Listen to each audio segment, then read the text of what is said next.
চক মই কোন নাহিব মই BCCI ফালে আমি তেনেকৈ জানাৰ কোনো সুবিধা নাথাকে।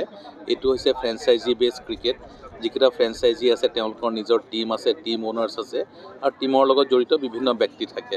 এতিয়া গুৱাহাটীত যিকেইখন খেল হ'বলৈ গৈ আছে, এখন খেল হৈছে ৰাজস্থান ৰয়েলছ ভাৰ্চেছ KKR অৰ্থাৎ কলকাতা নাইট ৰাইডাৰ্ছ, আৰু ছেকেণ্ড যিখন 30 মাৰ্চত অনুষ্ঠিত হ'ব সেইখন ৰাজস্থান ৰয়েলছ ভাৰ্চেছ CSK অৰ্থাৎ চেন্নাই ছুপাৰ কিংছ।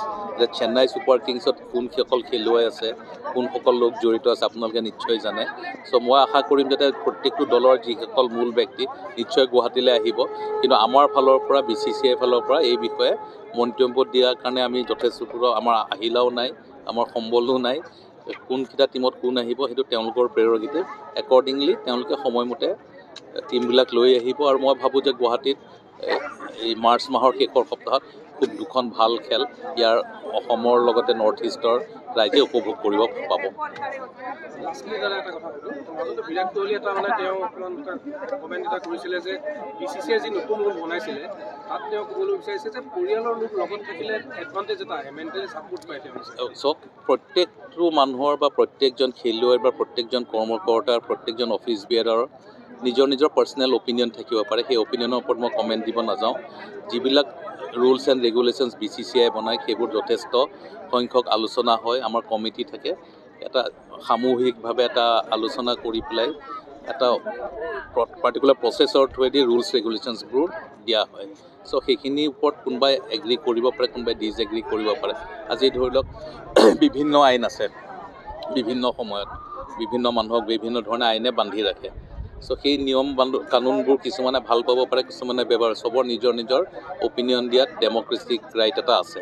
আৰু মই ভাবোঁ যে প্ৰত্যেকে নিজৰ অপিনিয়ন দিব পাৰে। বাট BCCI is a big organisations.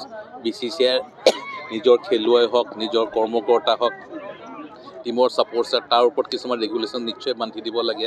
আৰু এইটো কোনো নতুন কথা নহয় যে ৰেগুলেশ্যনছখিনি নতুনকৈ আহিছে।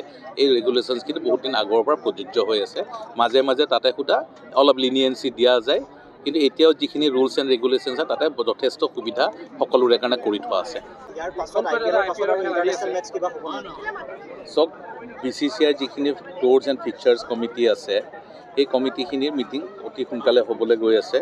আৰু এতিয়ালৈকে যিখিনি ইণ্ডিয়াত থকা গেমছ আছে সেই গেমছখিনি অলৰেডি হৈ গ'ল, অলৰেডি মেটছবোৰ হৈ গ'ল। এতিয়া IPLৰ এটা দীঘলীয়া প্ৰচেছ আছে। 25 মে'লৈকে IPL চলিব। 22 মাৰ্চত আৰম্ভ হ'ব কলিকতাত, আৰু কলিকতাতে 25 মাৰ্চত IPLৰ ফাইনেল অনুষ্ঠিত হ'ব। আৰু জুন মাহ আৰু জুলাই মাহত ভাৰতীয় ক্ৰিকেট দলটোৱে ইংলেণ্ডলৈ টেষ্ট ছিৰিজ খেলিবলৈ তেওঁলোকৰ এটা দীঘলীয়া টুৰ আছে। এইটো হোৱাৰ পিছত আগন্তুক সময়ত ভাৰতত যিখিনি ইণ্টাৰনেশ্যনেল মেটছ বাইলেটাৰেল আছে, ইয়াতে ৱৰ্ল্ড কাপ দুটা আছে। এটা উইমেন্স ৱৰ্ল্ড কাপ এই বছৰ শেষৰ ফালে, আৰু অহা বছৰ ফেব্ৰুৱাৰীত T20 ৱৰ্ল্ড কাপ ভাৰততে অনুষ্ঠিত হ'ব। চ' এই সম্পৰ্কে এতিয়াও বিশেষ আলোচনা হোৱা নাই, বাট শ্বিডিউল কৰা আছে। কোন জেগাত কি হ'ব সেইখিনি আমি যথোপযোগ্য এপ্ৰপ্ৰিয়েট টাইমত আমি সেইবোৰ এনাউন্স কৰিম। তাৰ আগত যিখিনি মিটিং হ'ব লগা আছে সেই মিটিংখিনি এতিয়ালৈকে অনুষ্ঠিত হোৱা নাই। যেতিয়া অনুষ্ঠিত হ'ব তাৰপিছত যিবিলাক নতুন নতুন ভেন্যু হ'ব সেইবিলাক আমি এনাউন্স কৰিম। টেষ্টটো অনুষ্ঠিত হোৱাৰ এটা প্লেনিং কৰি থকা হৈছে।